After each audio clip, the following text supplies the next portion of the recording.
Thank you, Emily. And I'm very, very excited to be here and to talk about the topic of job interviews. I know that job interviews invitations started coming to our students because I had an opportunity to coach a good number of students just these couple past weeks. And of course, in my 13 years of working for the Career Center and for our students, I coached probably thousands of students, 1,000 students for helping them to ace their job interviews. So let me share. I prepared a short presentation for you, so let me share it with you right now. Okay, let me find it. Okay. Okay.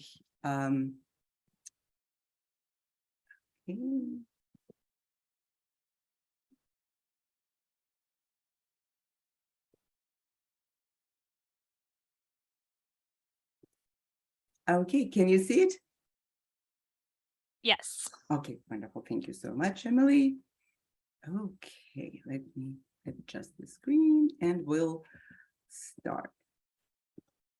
Okay, so when you receive that email or a call with that invitation to a job interview, it's such a wonderful moment.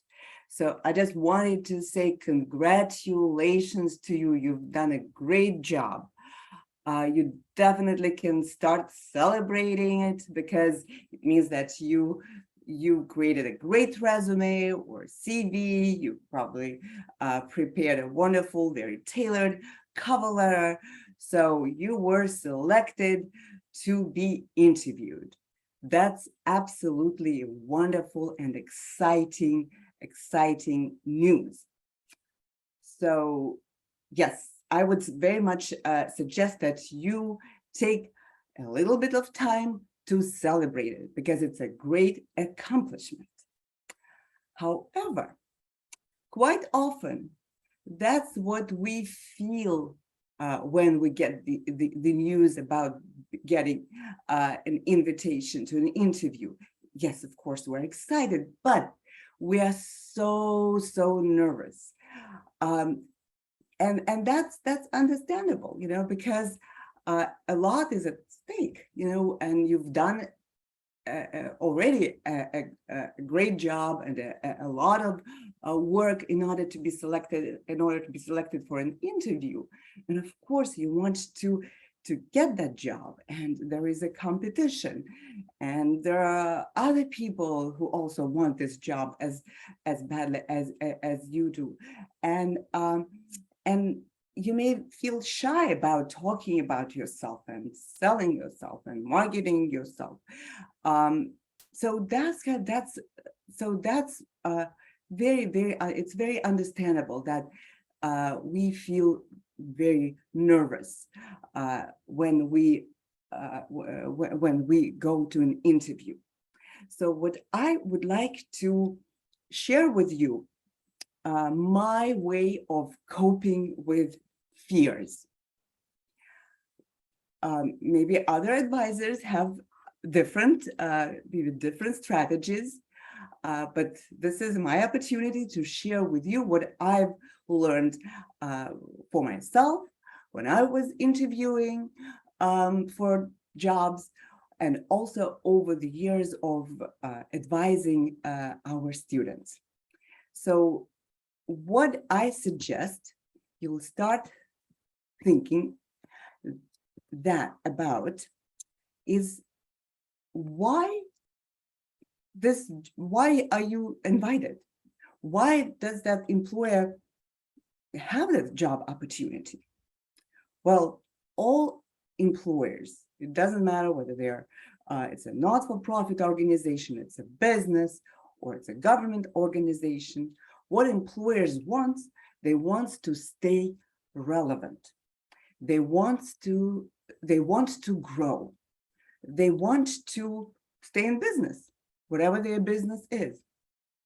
And in order to do all that, they need help. They need great employees. They need great talent. So they really, really need your help.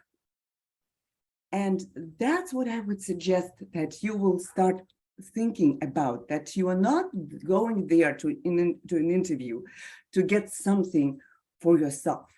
You're going there to help, because you are that super person, superpower person with superpowers who can really help this employer to grow, to be relevant, to get a wonderful job of whatever this employer's mission is.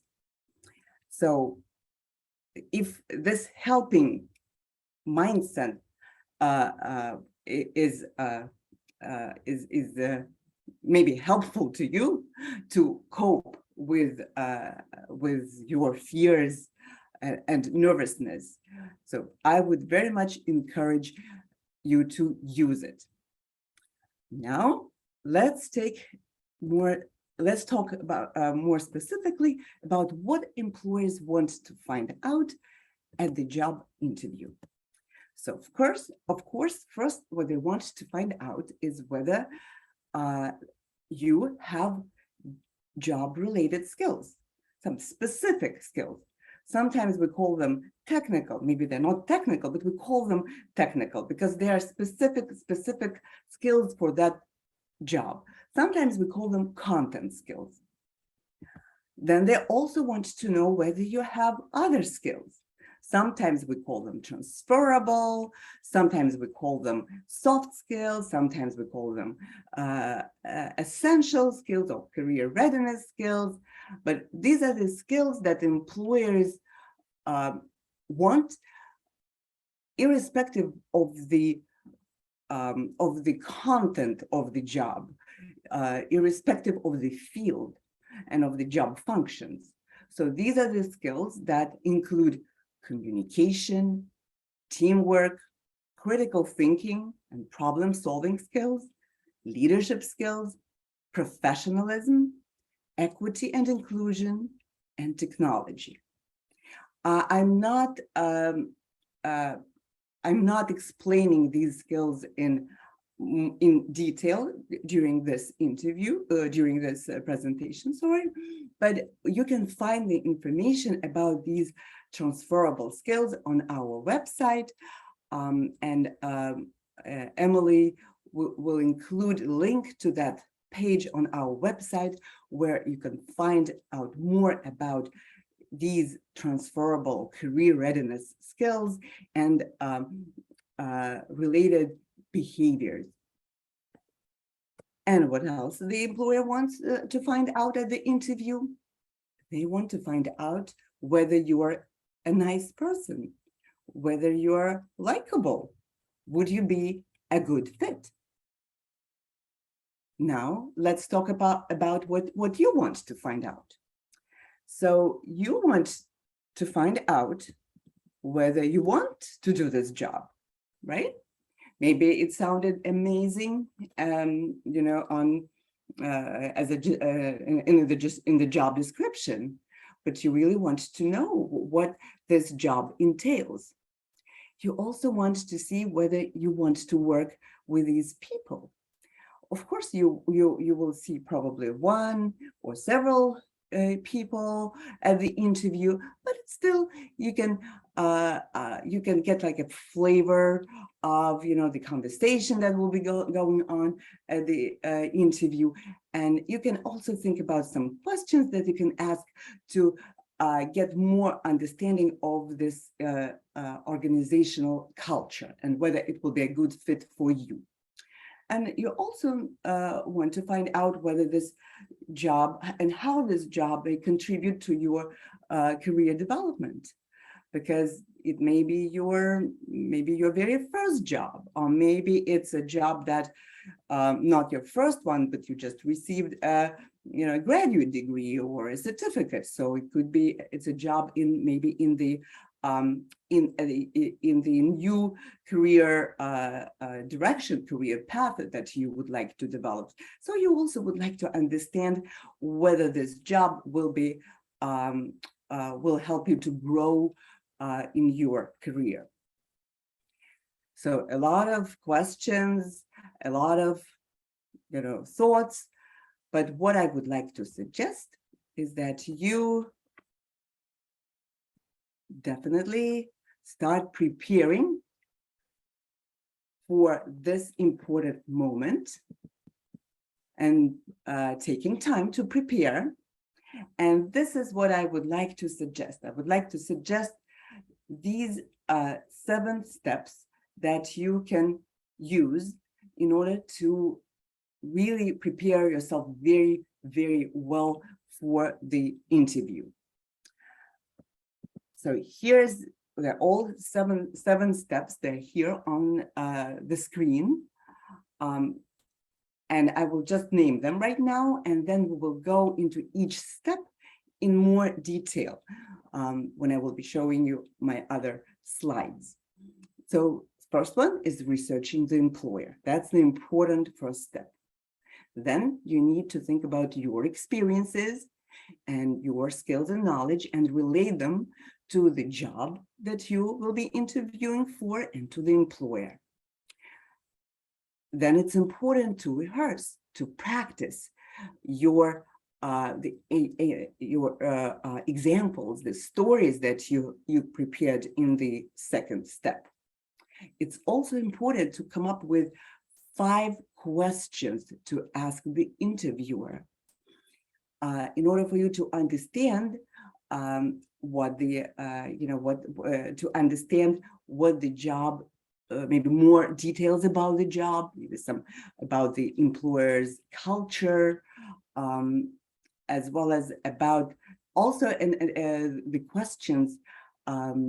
When you ask the questions, it's another opportunity to showcase your interest in the employer and as well as your important and relevant skills for the position. So the step number 5, many people forget about it, but it's a very important step.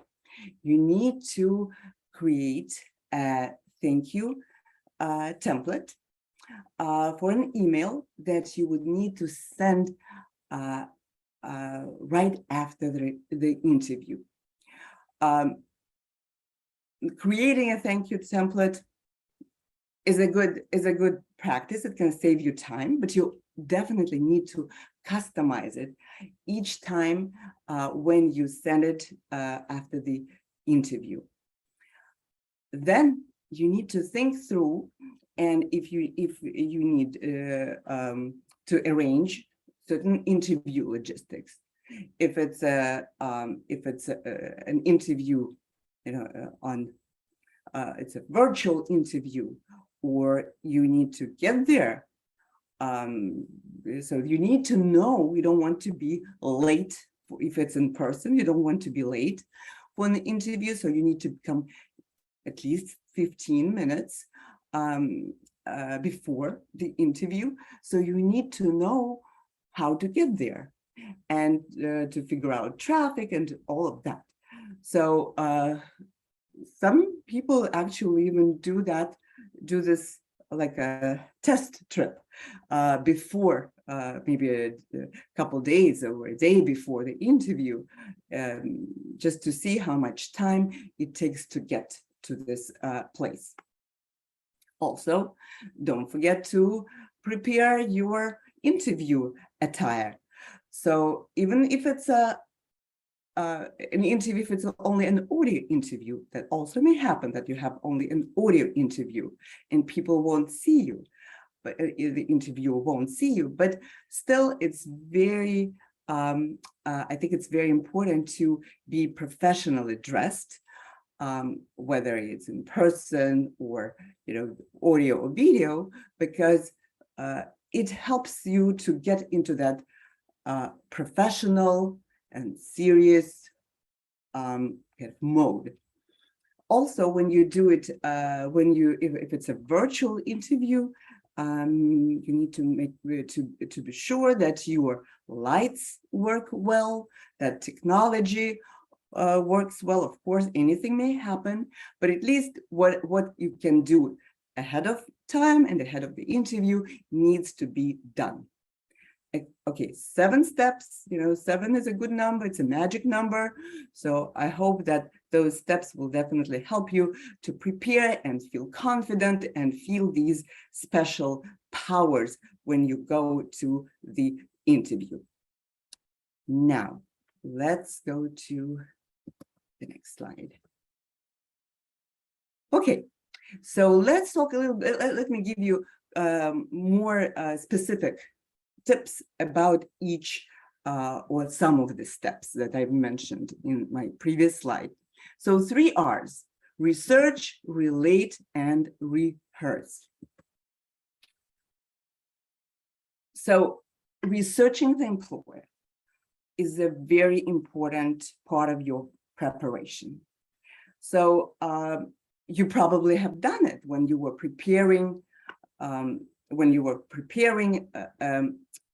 cover letter, right?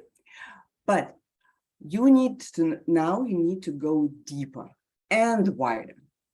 So of course, look at their websites. They click on different pages. Maybe you can find a report there, an annual report. Look through report, through that annual report, or look on LinkedIn. Check, maybe there's something on YouTube. I know that some of one of my students told me that they in the preparation for an interview, they found an interview of a CEO interview on YouTube, the CEO of the company. There were only 7 or 10 views. So that interview apparently was not that popular, but for the students, that really worked very well, because he referred to that interview in his to that CEO's interview on YouTube in his job interview, and the interviewers were very, very impressed.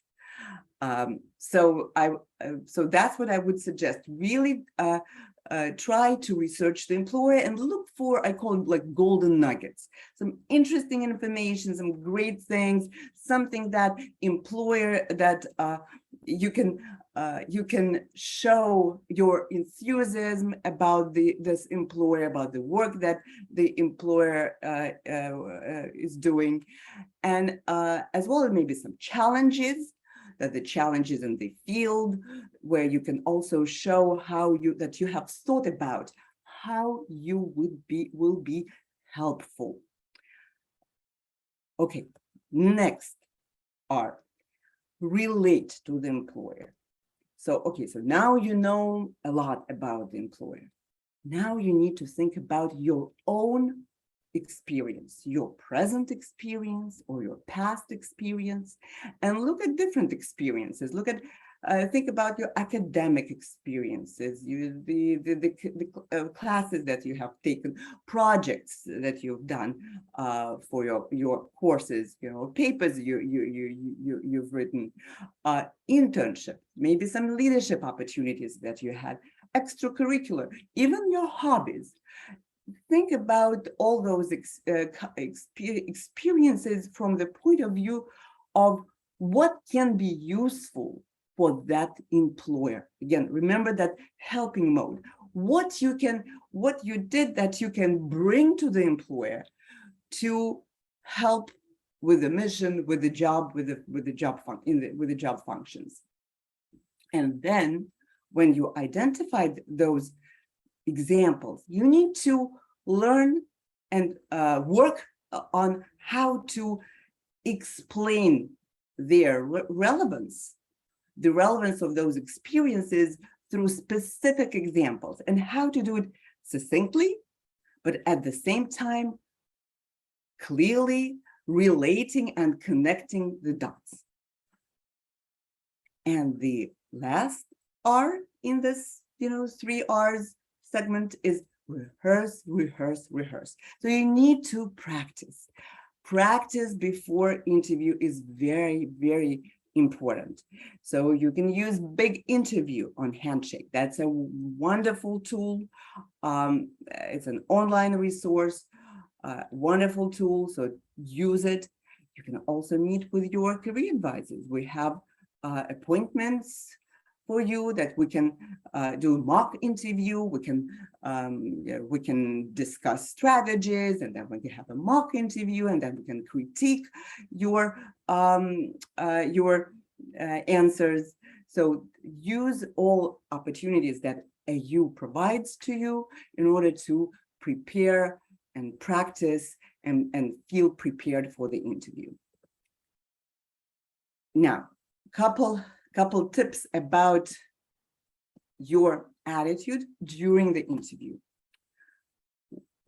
It's very important to convey to the employer that you are enthusiastic about the opportunity and that you are prepared. Again, remember this super person, that you have these wonderful powers and you are here and ready to help. So how do you do that? It's an energetic posture. It's through the energetic tone of voice.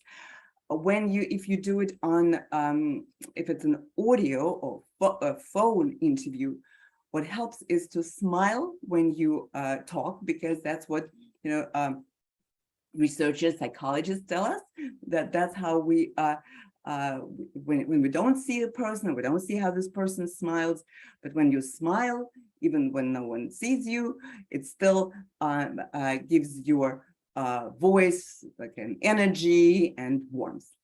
So maintaining appropriate eye contact. Of course, it's much easier to do when you are in person. It's not that easy to do when you are when you do it virtually. But try to look not at your own at the screen, at your image, but try to look or to the faces of interviewers or the interviewer, but look into the camera. And again, practicing giving confident answers. Okay. Next one. Okay. So some, 5 basic questions that frequently asked during the first maybe interview, the first screening interview. Could you tell us about yourself? That's a very popular question. I've started hearing from students that sometimes they are asked something like, well, we have your resume, we know a lot about you. Tell us what we don't know about you. The tell us about yourself question, or tell us what we don't know about you, it's a warm-up question. You don't need to really to go into details. It's a question that helps employers, interviewers to get in that kind of interviewing kind of mode, as well as should help you to get going into with your interview. So as I said, short maybe a couple facts, but mention the facts that will be important, will explain why you are here, why you want this job. But then there will be another question. But don't go into details, right? When you talk about why you want to be here, when you are answering the question, tell us about yourself. Because most likely you will be asked a question why you are interested in working for us. So definitely go into show what you've learned about the employer. Connect the dots. Tell us, show your enthusiasm. Specifically, talk about the work that they do, the functions of your specific job. So you definitely need to show them how much you want to work here. So where do you expect to be in 5 years? This is another question that people, employers like to ask. So tell about, it will be great if you could connect the job that you are applying, that you're interviewing for, with your career goal. And then another typical question: what do you think are your strengths for this job? Again, talk about 2 or 3 strengths, and it will be great if you give some specific examples about where you demonstrated or how you've developed those strengths.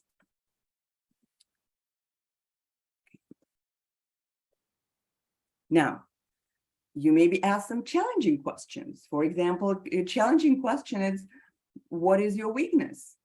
Could be a question, could be more specific. What are your weaknesses for this job? Or what will be challenging for you in this job?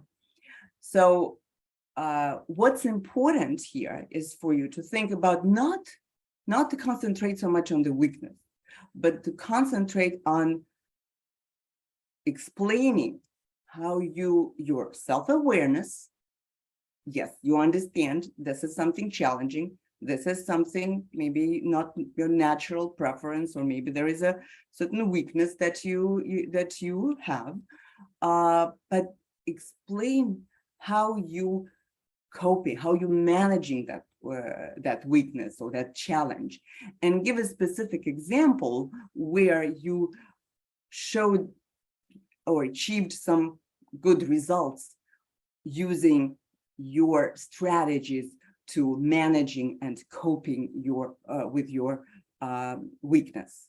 So again, so the focus not on the weakness, but on the positive, what you are doing to manage that weakness. Another challenging question: what does integrity mean to you? What makes you unique? So practice thinking about such challenging questions, and also don't be shy about being genuine. You want to be genuine, and you want them to see and to like you for being what you are and who you are.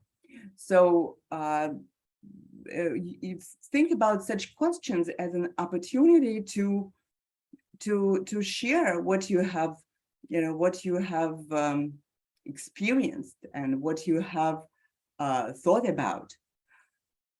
Don't think about such maybe challenging questions as they want to trick me, or they want to see how I'm doing under stress or under pressure. Of course, there are certain interviews where they do want to see how you act under pressure, but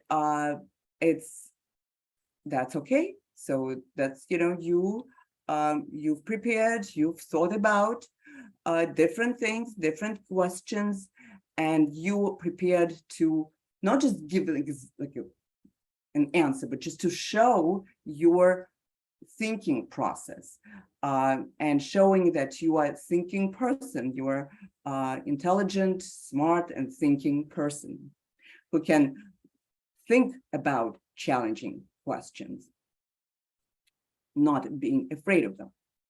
So then, there often there are second and third round interviews.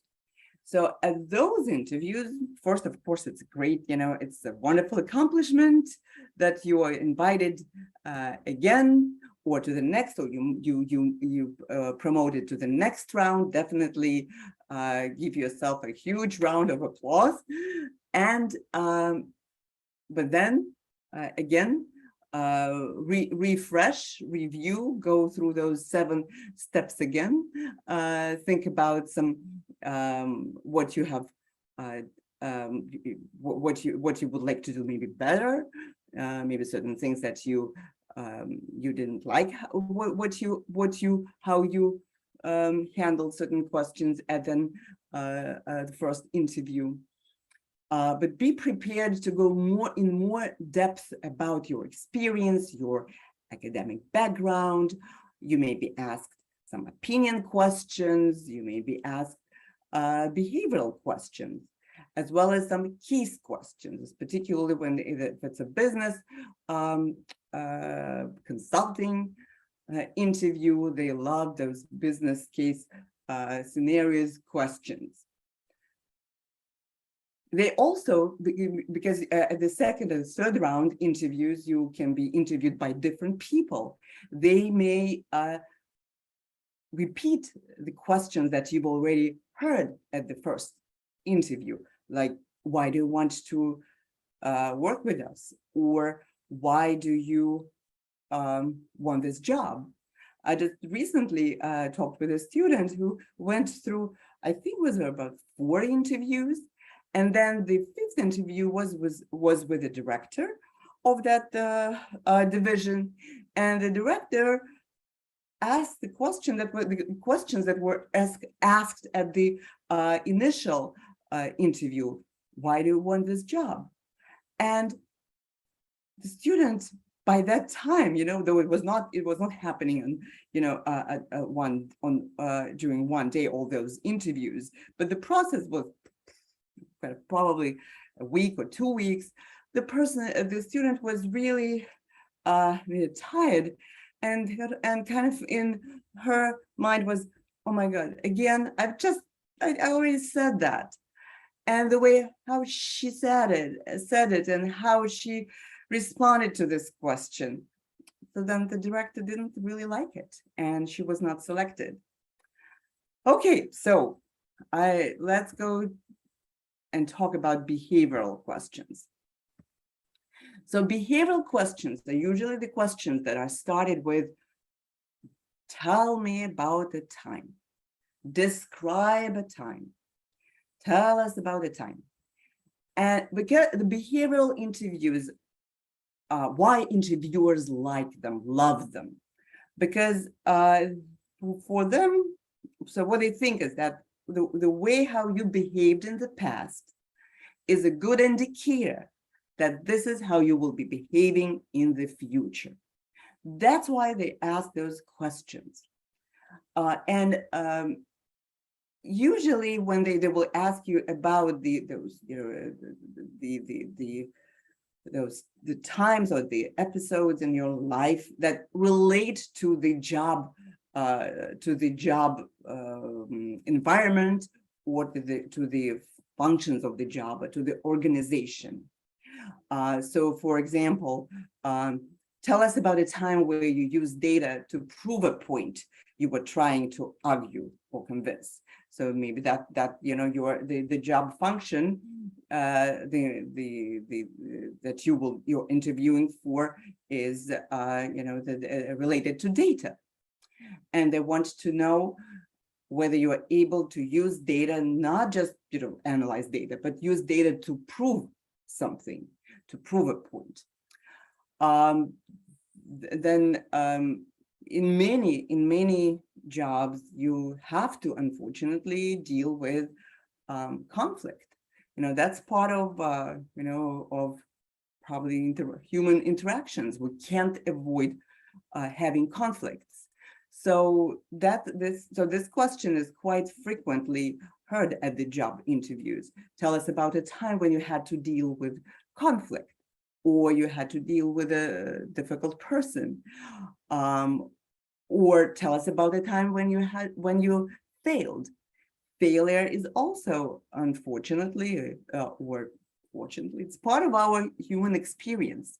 So as well as work experience. So they want to know how you dealt with failure, with difficult people, with difficult situations in the past, because that will help them understand your ways of dealing with challenging situations. So what we would like to, and I would like to suggest to you, when you answer behavioral interview questions, you want, of course, to show to think about an example where you manage the situation well. However, if you haven't had those examples, that will be relevant for the question, or the question is, tell us about the failure, right? So what you want to show is that you reflected, you understood what went wrong, so you've learned the lesson. Because the good failure and the failure that is understood and reflected upon, you can consider it as your accomplishment. So in order to explain that, those lessons and those experiences succinctly, use the STAR method. S stands for situation. T stands for task. So it could be either situation or maybe task that you needed to accomplish, or maybe both, situation and a task. Then the action that you took, and then the results of your action. So you need to be specific, to come up with specific stories that will give these important elements to the interviewer.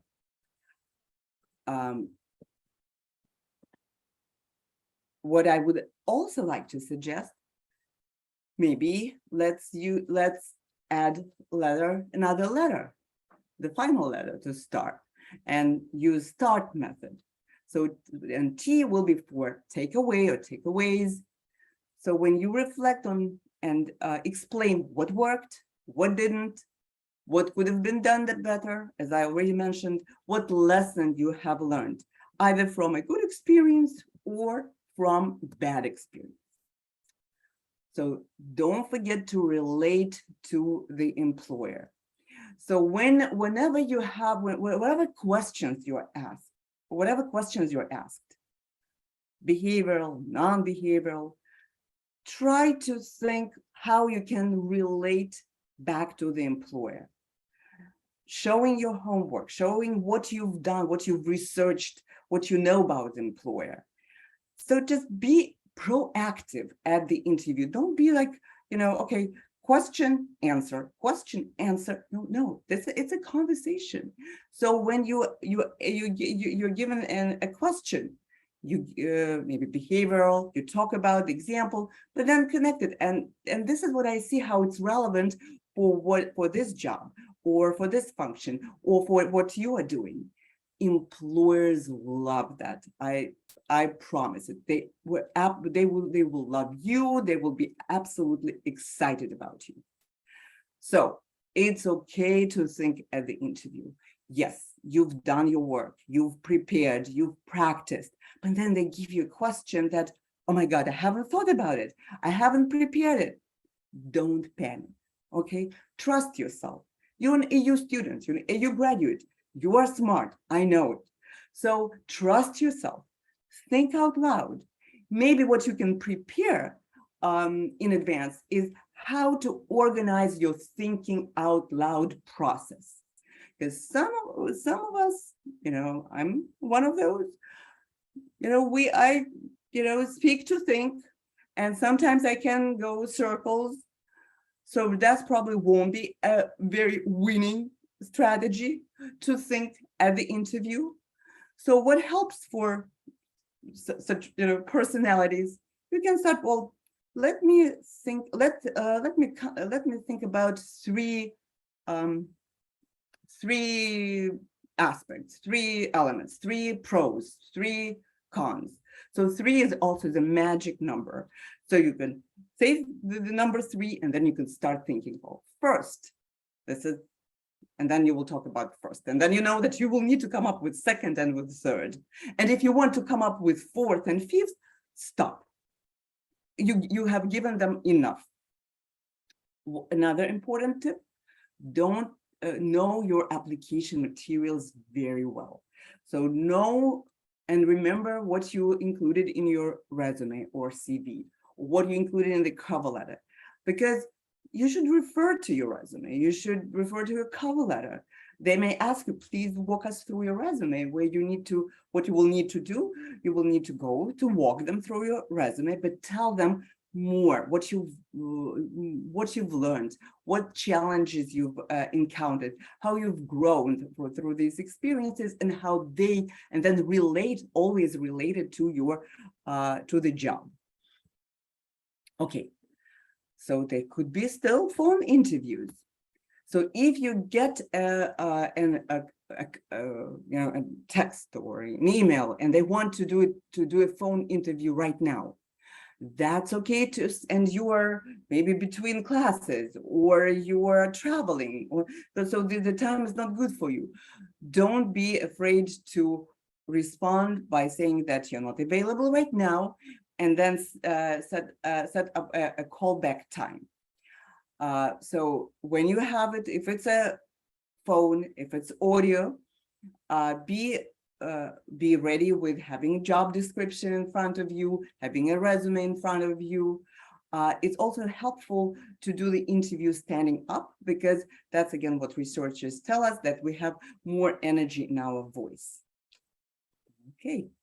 Then of course, video interviews, they are very, very common these days. So what's important is finding quiet space. Of course, you understand that. I don't need to tell you. However, just a very recent experience, a student thought that they had a quiet space, but unfortunately, they didn't think about locking the door. It was like a study room. They reserved it, but the door was not locked, and the two students just barged in during the interview. Of course, they were not happy, and they were very nervous about the interruption. So also have a resume in front of you. It's useful to have a glass of water, so because your voice may be not at some point will not be strong, so you will need a little bit of water, maybe a box of tissue. Also dress as you would for in-person interview, from top to toes. And following up, this is very important. You should send thank you emails right away. And it's good to have a template that I talked in my first slide, but definitely customize it. And send it, if you have several interviewers, find out their emails and send it separately, separate email, and think, try to recall if they said something during the interview. Maybe there's a specific question that they asked, which you appreciated very much, because when you tailor that thank you email, it may make a difference. If there are several good candidates, this tailored and kind of nice and thought through thank you email may make a difference. Also, if you forgot about to say something, to mention something during the interview, you can do it now in this thank you email. Don't overdo it, but it will be good to it's okay to that you forgot to mention something that is relevant for your candidacy for this position. Also, if you have an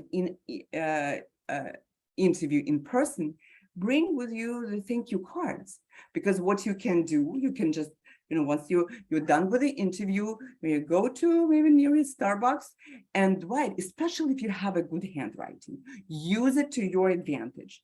So you can write a nice thank you card with your nice, show your nice penmanship, and then bring it back and give it to the front desk and tell the front desk that you just had an interview with such and such, and this is the thank you cards, thanking them for the time and the information that they shared with you. So please make sure that they see it today, and also follow up the next day with an email, because you just want to make sure that they get thank yous from you.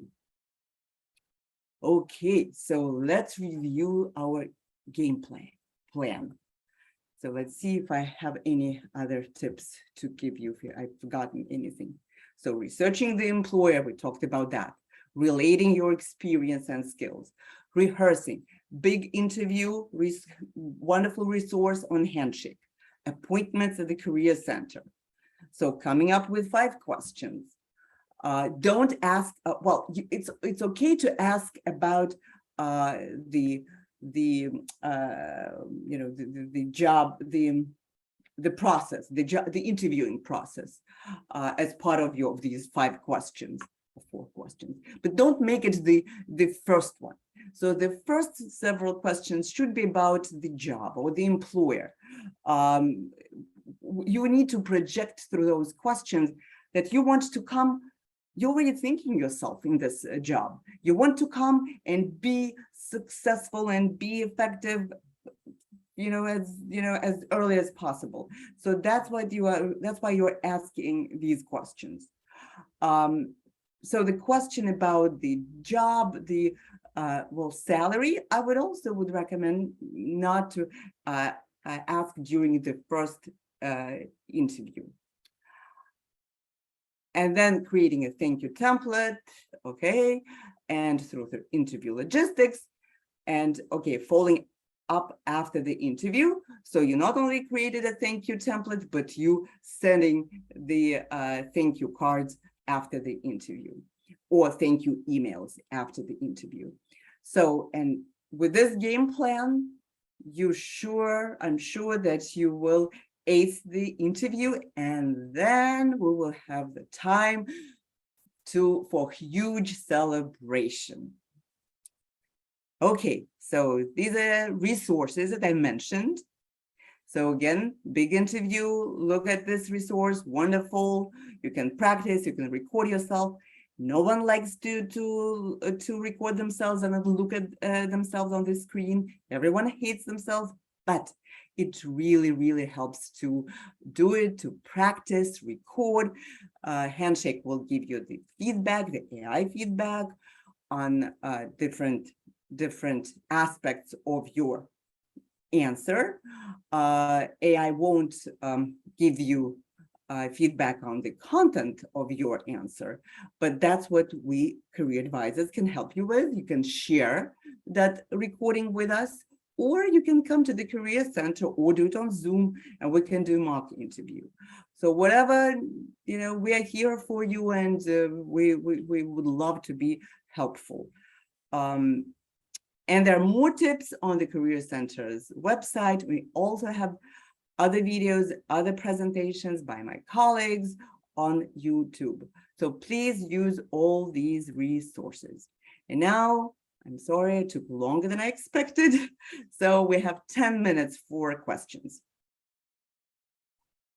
Thank you, Anna. So there are a couple of questions in the Q&A. The first one is, what's an example of an opinion question, and how would you handle that type of question?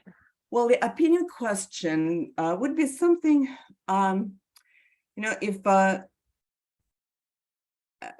organization, I would say probably, especially if they're organization of a certain, political leaning, and they want,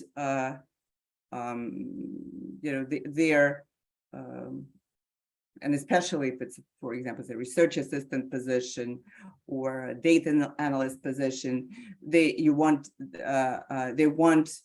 person who will help them to tell the story or to advocate for what they stand for. But maybe if you are applying for a technical job, like or data analysis job, maybe that's okay if you don't have an opinion, but they would love to have someone who shares their views, who shares their mission. So therefore, that's what they will ask. They can ask you. So tell us what you think about, and then could be a question, or the topic that that's their mission. It's focusing on their mission. Okay, does it answer the question? It was asked anonymously. So if that answers your question, if you want to pop that in the chat and let us know, or reframe it or ask a follow-up question. Until we hear from that attendee, I will ask you the next question, Anna. If the interviewer brings up salary in the first interview, what are your tips for responding? Can they ask you how much you currently make? In some states, this question is illegal. So before going to an interview, I think you can check it. I think it's on salary.com. I think you can look up this information where it's legal to ask this question, where it's illegal. So if it's illegal, it's okay to say, because that unfortunately won't be able to answer this question, because it's an illegal question in this state, and that's okay. That don't think that if you handle it in this way that you will offend the employer. The employer, the interviewer may not be aware of that. So they don't want to be the last thing that they want to do is to use some illegal practices. So they will be actually thankful to you that you mentioned this to them. If it's illegal question, I would suggest that try not to answer this question. So you can say that you very much value this opportunity, so you would like to know more about it, and you would also like to show how your experience is relevant, so that it will be then helpful in figuring out what will be the fair salary compensation. But you're definitely prepared to work with the company's range. So that, or you can immediately assess. So, but before I can, before I can tell you, or maybe I would say it a little bit differently. So I would like to know what the range, what range you have in mind for this position. That you can defer this question in that way. Thanks, Anna. So another couple of questions. The first one, how would you respond to questions related to would you need sponsorship for the job? What's your opinion about how to answer that type of question? That's of course, that's not an easy question, because and what I've heard from different opinions of international students and international employees on this question. And some recommend that, again, like with the salary question, you kind of try to dodge, because especially if you are, when you have a CPT or you have OPT, so which covers you, which gives you 12 or 16 or even more months, depending upon the industry, of being having an official right to be employed in the United States. So you don't need a sponsorship at this moment. And that's how you can answer this question, that you have CPT, you have you have how it's called, optional practicum training. You have a visa, the student visa, that covers your optional practicum training, or your training, your practicum, or your work, your employment, for X number of months. And if they continue asking whether you will need sponsorship after that, so it's some people, they don't know, because they may want to go back home. So if you think that the odds will be really high for you that you would want to go, you want this training and you want to go back home, then say no, you won't need a sponsorship because you're planning to go home. I've heard from other other opinions on that, from, again, international students, saying that I want sponsorship. I know I want to stay here after my OPT expires. So why I will go and play those games. If they're not prepared, I want to say it right now, then if they won't do that, then I don't want to waste my time on them. I will go and continue interviewing and continue looking for those employers who are happy or prepared to do that. Thanks, Anna. And just one last question. Can you give an example of for how to answer a challenge faced and overcome interview question? So do you have any examples you could provide for how to reply to that? Challenged, faced, and overcome question? Yeah. Well, the question could be phrased like that, could be phrased, well, tell us about the time when you had to overcome challenge. And I would suggest that maybe selecting a challenge that I think that selecting a challenge that is relevant for the job. It will be a good, I think it will be a good answer to and a good example to give, because employers value those who have tried something, failed, learned, then did better.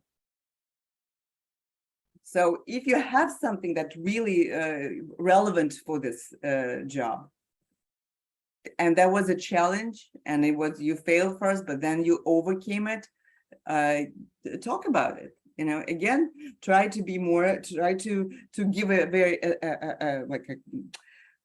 short answer by using START method. But that's what I would suggest. I don't know again whether it answers your question or not. We can talk maybe more specifically at the individual appointment if you prefer. I usually I meet with usually with students, undergraduate and graduate students from the College of Arts and Sciences and School of Education. But are we still on? We are. Yep. Yeah, you're still on, Anna. Oh, okay. But when I do workshops, I usually extend an individual an offer to meet with me individually to all the participants, thanking you for the time and interest in this workshop.